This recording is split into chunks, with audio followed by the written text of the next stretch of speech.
ต่อไปเขาสวายทุกปี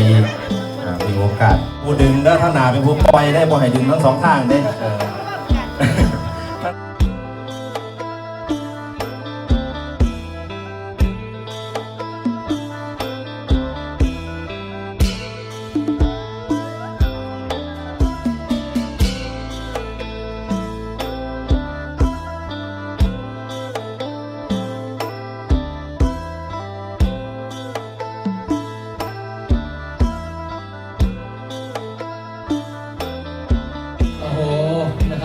โรงเรียนบ่ม่วงก็มา ครับโรงเรียนบ่ม่วง ขอบคุณครับ